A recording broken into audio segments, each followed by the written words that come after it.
The real history of technology, प्रौद्योगिकी का सत्य इतिहास।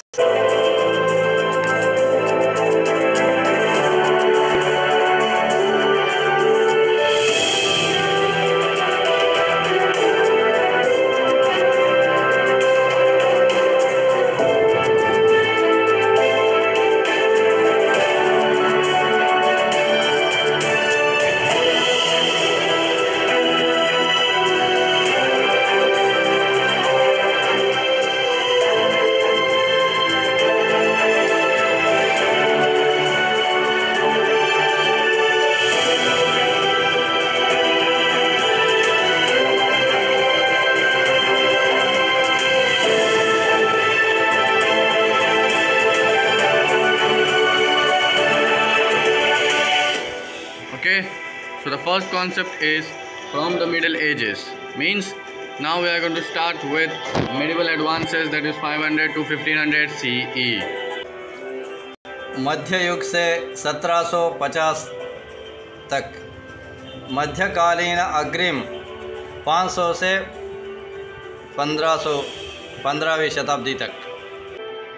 5वीं शताब्दी में पश्चिमी रोमन साम्राज्य के पतन और 15वीं शताब्दी के अंत में पश्चिमी यूरोप के औपनिवेशिक विस्तार की शुरुआत के बीच की सहस्राब्दी को पारंपरिक रूप से मध्य युग के रूप में जाना जाता है, और इस अवधि की पहली छमाही में अंधकार युग की 5 शताब्दियां शामिल हैं।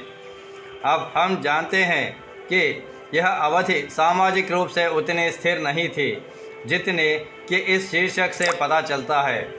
सबसे पहले बाद के साम्राज्य के कई संस्थान पतन से बच गए और पश्चिमी यूरोप में विकसित हुई नई सभ्यता के गठन को गहराई से प्रभावित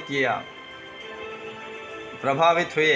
ईसाई चर्च इस प्रकार की उत्कृष्ट संस्था थी, लेकिन कानून और प्रशासन की रोमन अवधारणाएं भी पश्चिमी प्रांतों से सेना के प्रस्थान के लंबे समय बाद भी प्रभाव डालती रही।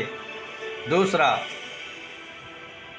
अधिक महत्वपूर्ण पश्चिमी यूरोप के एक बड़े हिस्से में चले गए ट्यूटनिक जनजाति खाली हाथ नहीं आए, और कुछ मामलों में उनकी तकनीक रोमनों से बेहतर थी।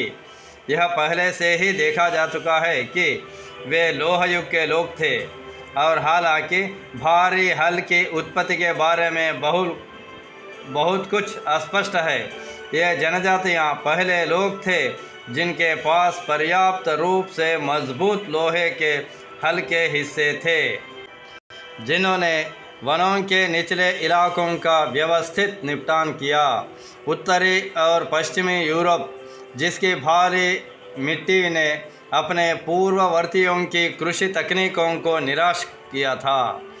आक्रमणकारी इस प्रकार उपनिवेशवादियों के रूप में आए। उन्हें पश्चिमी यूरोप के रोमनकृत निवासियों द्वारा बर्बर के रूप में माना जा सकता था, जिन्होंने स्वाभाविक रूप से उनकी घुसपैठ का विरोध किया था, और उनके आक्रमण का प्रभाव निश्चित रूप से व्यापार, उद्योग और शहर के जीवन को बाधित करने के लिए था। परंतु नवागंतुकों ने नवाचार और जीवन शक्ति का एक तत्व भी प्रदान किया।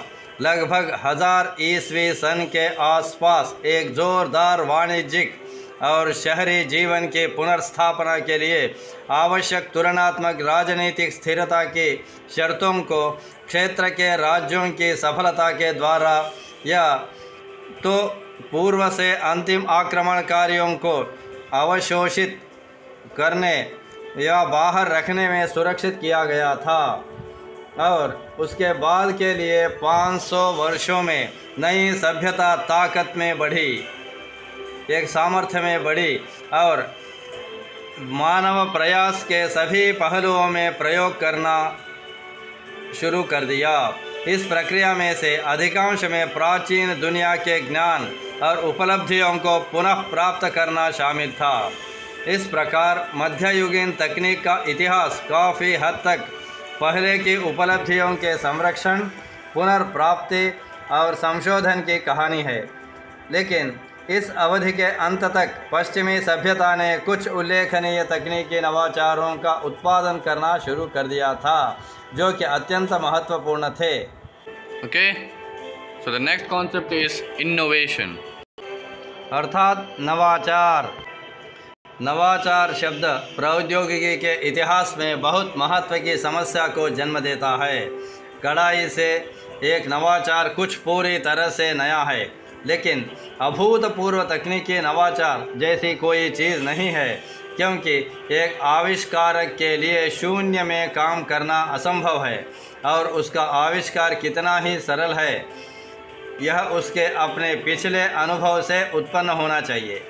एक आविष्कार में नवीनता के एक तत्व को अलग करने का कार्य आज तक पेटेंट कानून की समस्या बना हुआ है, परंतु कई देशों में पिछले आविष्कारों को कवर करने वाले पूर्ण दस्तावेजी रिकॉर्ड के कब्जे से समस्या को अपेक्षाकृत आसान बना दिया गया है।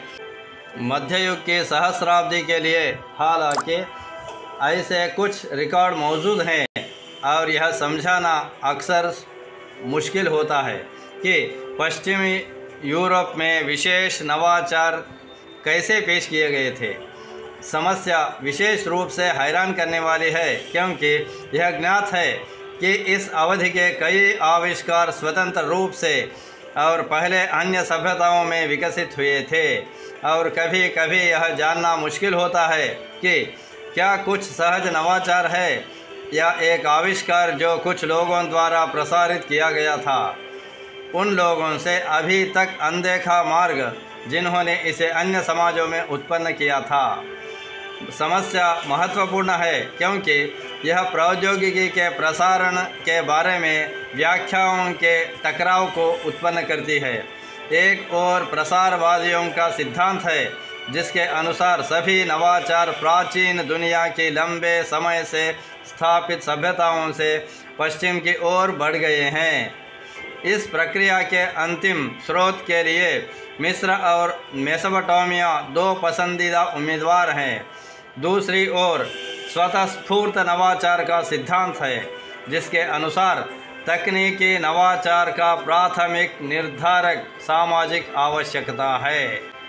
जहाँ तक मध्य युग की तकनीकी प्रगति का संबंध है, छात्रवृत्ति अभी तक समस्या को हल करने में असमर्थ है क्योंकि बहुत सारी जानकारी गायब है। लेकिन ऐसा लगता है कि इस अवधि के कम से कम कुछ प्रमुख आविष्कार पवन चक्की और बारूद अच्छे उदाहरण हैं, स्वचालित रूप से विकसित किए गए थे। हालांकि यह निश्चित है कि अन्य जैसे रेशमी का काम पश्चिम को प्रेषित किया गया था, और तकनीकी नवाचार के लिए पश्चिमी सभ्यता का योगदान कितना भी मूल हो, इसमें कोई संदेह नहीं हो सकता कि इसकी प्रारंभिक शताब्दियों में, कम से कम शुरुआती शताब्दियों में, इसने विचारों और प्रेरणा के लिए पूर्व की ओर देखा था। Now we are going to see about Byzantium. Byzantium. पहले तो आपको बाइजेंटियम के बारे में कुछ जानना होगा, जैसे बाइजेंटियम क्या है। बाइजेंटियम या बिजान्टियम शास्त्रीय पुरातनता में एक प्राचीन यूनानी शहर था जो आज के अंत में और इस्तंबुल में कॉन्स्टेंटिनोपल के रूप में जाना जाने लगा है। इसका क्या मतलब है? तो इसका मतलब है कि बाइजेंटियम एक प्राचीन यूनानी शहर है जो देर से पुरातनता में कॉन्स्टेंटिनोपल के रूप में जाना जाने लगा, और इस्तंबुल वर्तमान में उसे इस्तंबुल में यह शहर है। ठीक है, तो अब हम देखते हैं कि बाइजेंटियम के बारे में बाइजेंटियम ने हमें क्या दिया है। चलिए, मध्ययुगीन यूरोप की नई सभ्यता का तत्काल पूर्वी पड़ोसी बिजान्टियम था, जो कॉन्स्टेंटिनोपल इस्तंबुल में स्थित रोमन साम्राज्य का जीवित गढ़ था, जो साम्राज्य के पश्चिमी आधे हिस्से के पतन के बाद 1000 वर्षों तक बना रहा। वहाँ हेलेनिक सभ्यता के साहित्य और परंपराओं को कायम रखा गया था, जो वेनिस और अन्य जगहों से आने वाले व्यापारियों के माध्यम से पश्चिम की जिज्ञासा और लालच के लिए तेजी से उपलब्ध होते जा रहे थे। हागिया सोफिया की महान गुंबददार संरचना के रूप में ऐसी बिजान्टीन उत्कृष्ट कृतियों की पश्चिमी स्थापत्य शैली पर प्रभाव के अलावा बिजान्टियम का तकनीकी योगदान शायद मामूली था, लेकिन इसने पश्चिम और अन्य सभ्यताओं के बीच मध्यस्थता करने के लिए एक या अधिक चरणों को हटा दिया, जैसे इस्लामी दुनिया, भारत और चीन। ठीक है, ओके। सो बस आज के लिए इतना ही। नेक्स्ट वीडियो से हम भारत, इस्लामिक वर्ल्ड और चीन का इतिहास जानेंगे। टेक्नोलॉजी में उनका क्या रोल प्ले किया था उन्होंने, वो हम देखेंगे। तो बस आज के लिए बस इतना ही। यदि आपको वीडियो पसंद आया हो तो यस, वीडियो को एक लाइक ज़रूर करें गाइस, ठीक है। और दोस्तों के साथ शेयर करना ना भूलें, दोस्तों के साथ शेयर ज़रूर करें, ठीक है। एंड नए हो तो चैनल को सब्सक्राइब कर दीजिए, ताकि हम जब भी ऐसे अमेजिंग से टेक्नोलॉजी की हिस्ट्री और कई सारे मज़ेदार से वीडियोस आने वाले हैं तो आप तक सबसे पहले पहुँचे। और यस, कुछ मन में सवाल हो तो कमेंट कर दीजिए भाई, ठीक है, कमेंट कर दीजिए।